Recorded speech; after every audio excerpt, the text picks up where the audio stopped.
Magandang araw po sa ating lahat. Sama-sama nating pakinggan ang Ebanghelyo ngayong araw. Naway magbigay ito ng liwanag at pag-asa sa ating buhay.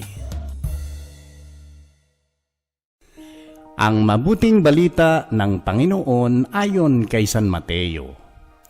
Noong panahong iyon, nang nakita ni Jesus ang napakaraming tao, nahabag siya sa kanila sapagkat sila'y lito at lupaypay, parang mga tupang walang pastol. Kaya't sinabi niya sa kanyang mga alagad, "Sagana ang anihin, ngunit kaunti ang mag-aani. Idalangin ninyo sa may-ari ng anihin na magpadala siya ng mga manggagawa sa kanyang aanihin." Tinipon ni Jesus ang 12 alagad at binigyan ng kapangyarihang magpalayas ng masasamang espiritu at magpagaling ng mga may karamdaman.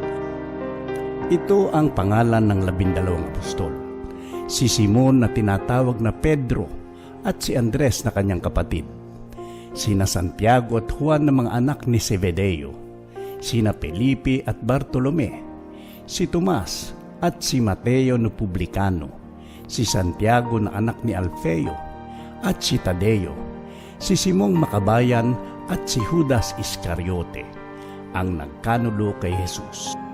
Ang 12 ito'y sinugo ni Jesus at kanyang pinagbilinan. Huwag kayong pupunta sa lugar ng mga hentil o sa alinmang bayan ng mga Samaritano. Sa halip ay hanapin ninyo ang mga nawawalang tupa ng sambahayan ng Israel.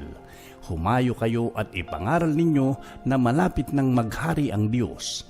Pagalingin ninyo ang mga may sakit at buhayin ng mga patay. Pagalingin ninyo ang mga ketongin at palayasin ang mga demonyo. Yamang tumanggap kayo ng walang bayad, magbigay naman kayo ng walang bayad. Ang mabuting balita ng Panginoon. Mapagpalang araw ng linggo po sa ating lahat. Nang makita ni Jesus ang napakaraming tao, nahabag siya sa kanila, sapagkat sila ay parang mga tupang walang pastol. Hindi lamang niya nakita ang kanilang panlabas na kalagayan, nakita rin niya ang kanilang pagod, takot, kalungkutan at pangangailangan sa Diyos. Ang habag ni Jesus ay hindi nananatili sa damdamin lamang. Kumilos siya, tinawag niya ang kanyang mga alagad at isinugo sila upang maglingkod, magpagaling at ipahayag ang mabuting balita. Ang mensaheng ito ay paalala sa atin na ang Diyos ay may malasakit sa bawat isa. Sa mga pagkakataong tayo ay naliligaw, nanghihina o nabibigatan sa mga pagsubok ng buhay, hindi tayo nalilimutan ng Panginoon.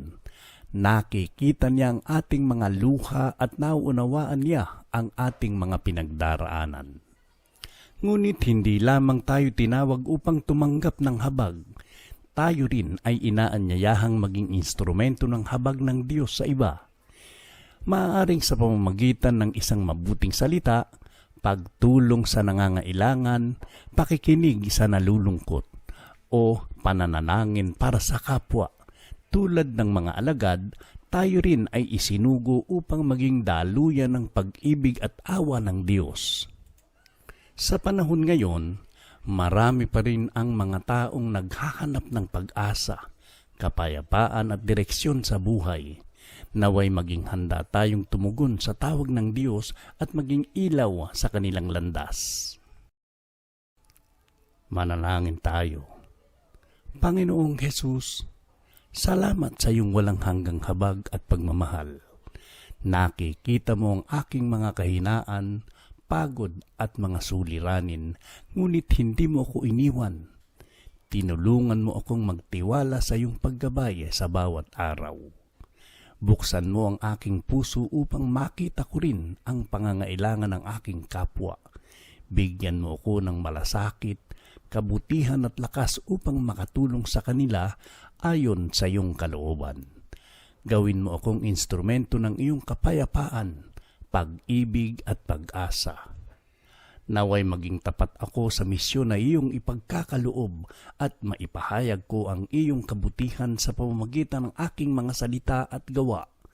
Ito ang aking dalangin sa iyong banal na pangalan. Amen.